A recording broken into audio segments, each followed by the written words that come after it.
Hi guys, welcome back to my channel. Before I start with today's video, I do want to apologize in advance if the quality or the lighting is a little bit different. I'm currently trying to play around in my little office space. I had told you guys that I was creating a little office in my house. So far, this is what I have, and once I have everything done, then I will eventually do like a little in-depth office tour. But for right now, I'm working with this, and also the lighting, I don't know if it looks good, but we'll just go ahead and roll with it. So for today's video, it is going to be a little bit of a paranormal story, and I thought it would be fun to kind of throw these videos every once in a while for the month of October. And also I will be doing a few little easy Halloween makeup tutorials. I'm not a makeup artist, but I thought it would be fun to kind of show you guys easy ideas. You know, if I could do them, you guys can probably do them too. But this particular story, I don't know if it's that scary. For me, it wasn't scary when it happened, but for some of you guys it might be. So please, if you get scared easily, do not watch this. Since I was a little younger, I've always had that like instinct that, you know, I could see stuff and I could hear stuff, and I've told my family growing up, you know, but they never really believed me. And I had a few incidents growing up, you know, where random things would happen and they were unexplainable. And this particular time, I was roughly around 8, and we were visiting one of my mom's friends. And I remember she was like an older lady, and we went to go see her. And I remember like we were sitting on the couch, and I turned around and I looked out the window. So we were sitting in the couch, and the window was like behind the couch, and I turned around and I see a little boy facing the street. So she had like a little front yard, and it was fenced in. So I turned around and I see like a 3-4-year-old little boy, and he was standing facing the street. He was wearing a blue shirt, like khaki shorts, and he had like a little trailer truck in his hand, and he had kind of like blondish hair. And I turned around and I told my mom, el niño, which in Spanish, in English means the boy. And the lady was like, what? Like a kid, a boy? I was like, yes. I'm like, a boy. And my mom thought I said menino, which menino, that's how they usually call the cats. So she thought I said el menino, which meant cat. And I was like, no, the boy, he's outside like staring at the street. So the lady, her friend, was like, can you please describe him to me? And I was like, okay. I'm like, he was wearing this certain clothes and he looked like this. And when I told her, her face just went blank. Like it just, even just like when I remember her face, it makes me kind of like my tummy like nauseous. Her face just went blank, and she's like, I'm gonna show you a picture, and if this is a boy you saw, please let me know. So she pulls out a photo album, and she's like showing me pictures, and there's a picture of a little boy wearing the exact same outfit that I had seen. The little boy that was in the picture was the boy that I had seen. And I told her, yes, that's him. She started crying. Like she started crying, and I'm like, what's wrong? Like, and she's like, that was my son. I was like, and I could tell that, you know, that my mom didn't really want me to hear the story, because I was very young, and I feel like at that age, you know, you get scared easily. But eventually, as I grew older, you know, I never forgot about it, and I could still remember what I was wearing. I was wearing a pajama, like a Barbie pajama, and I was like kneeling on the couch, you know, so I remember myself seeing that. So I asked my mom, I'm like, Mom, I'm like, was that her kid? She's like, yeah, like he apparently got run over outside her house. So I think she was doing something and she got distracted, and he was playing with those little cars, and eventually one of the little cars, you know, went down the driveway, and he went to go get it, and a driver did not see and ran him over like right in front of her house. But that had happened years before like I was born. So yeah, that was one of the stories. So this other story happened when, like I said, years after I was 17, when I had my appendicitis and I was in the hospital. And I'm sorry if like the video's all over the place. I'm trying to be as like, you know, detailed as possible. So this particular experience happened when I was hospitalized. So I told you guys that I had appendicitis and I was admitted to the hospital. So I was in the hospital for roughly around 3 weeks.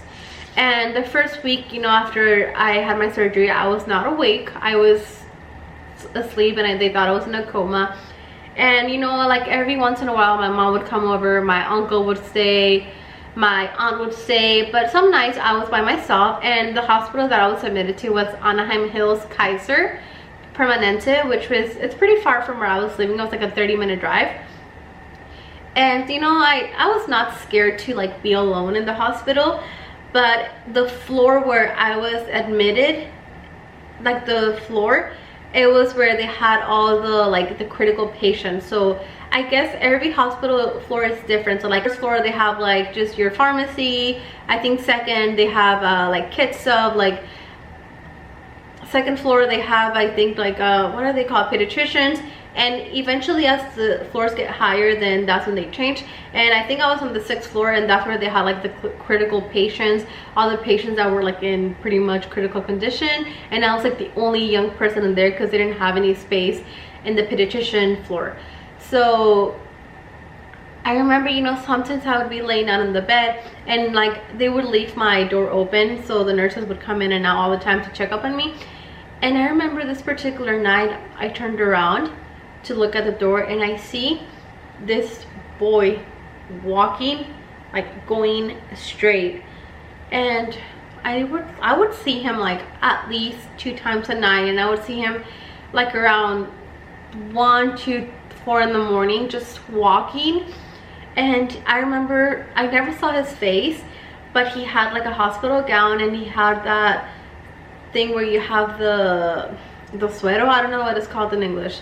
And he would be walking around just very slow, you know, kind of like walking around the reception area.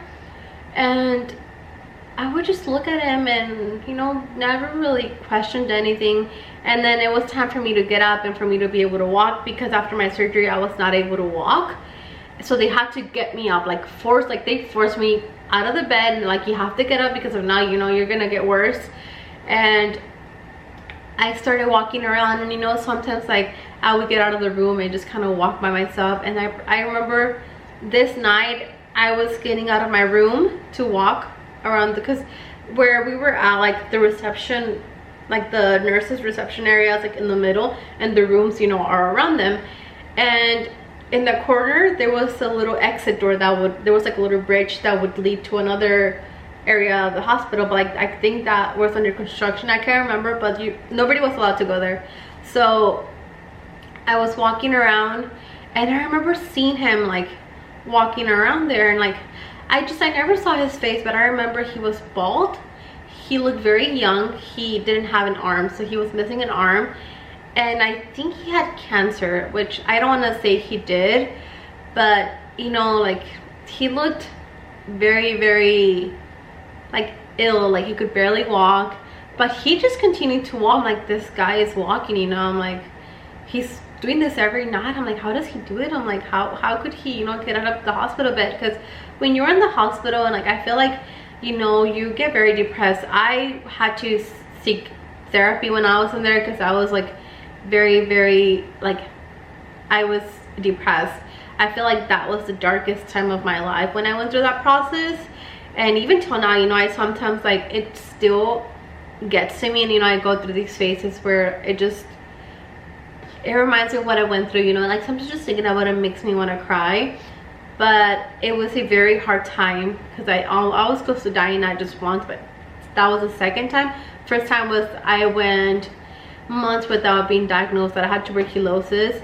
And the second time, you know, I had appendicitis, so it ruptured. Usually if you don't get treated immediately, then you could die. And I had to go into surgery the third day after it ruptured. So the acid was like eating my intestines. And I remember, you know, I wouldn't sleep. I would only sleep maybe 1 to 2 hours every night. And I would see him all the time, just walking around all the time. And I never really but when I would see him, I felt very peaceful. I felt very, very, very calm. I wasn't scared, because I'm like, he was the only person besides, you know, like the nurses, like, out there. And I'm like, well, I'm like, which room is he in? And I'm like, I would never see him in and out of any room. So I'm like, I wonder where he's at. So yeah, I just would see him, like, I would see him like the last 2 weeks that I was there. I saw him a couple of times. And then the last day that I was you know, like released from the hospital, I had to be in a wheelchair because I couldn't walk so much due to my surgery. I remember one of the nurses got me in the wheelchair, and I look behind the reception, like the desk. I look behind and I see a picture of a nurse, and then like I think a doctor and like a guy that looked exactly like him. And I asked the nurse, I'm like, who is he? He's like, oh, why? I'm like I've seen him around my floor, you know, when I was admitted upstairs. I'm like, what's his name? I'm like, I never got to say hi to him. I'm like, I just didn't want to be rude, you know, I didn't want to interrupt. I just, you know, I didn't feel comfortable saying hi. She's like, you saw him? I'm like, yes. I'm like, I see him all the time. I'm like, can you please tell him that the person that was in the room that I was at says hi, and you know, eventually I hope we can meet again. And she just kind of looked at the other nurses. She's like, honey, that patient passed away 3 years ago. And when she said that, I swear my face went blank. My face just, I was like, what? She's like, yeah, he had cancer. He passed away. He's like, he was actually in the room right next to yours. But you're not the only one that has seen him, you know. He's around here. This was the last place where he was at, you know, so his spirit is still with us. And you know, we've seen him several times, but he doesn't seem harmless. I didn't feel scared. I mean, I did get scared when she told me, you know, that he had passed away. Like, I mean, you're seeing a person, you know, that you think they're alive, and then they tell you, oh no, he passed away. But yeah, that was, I mean, it wasn't scary, but you know, it's weird how sometimes we see stuff, you know, and I wasn't scared at all. I mean, at first when she told me, yes, of course, you know, I was in shock. But then eventually, you know, the more times I would think about it, I felt like, you know, he wasn't resting, you know. I felt like he needed closure in his life. I felt like he needed help crossing. And I mean, you know, sometimes I've driven through the hospital whenever we go out around that area, and it just brings back the memories of, you know, when I was there in that experience. But yeah, I mean, I hope you guys like these kind of videos. And like I said, I'm sorry if it was all over the place or if the times don't add up, but I don't know, I get nervous talking about this. But if you guys do like this video, please like and comment, and I'll see you guys in my next video. Bye.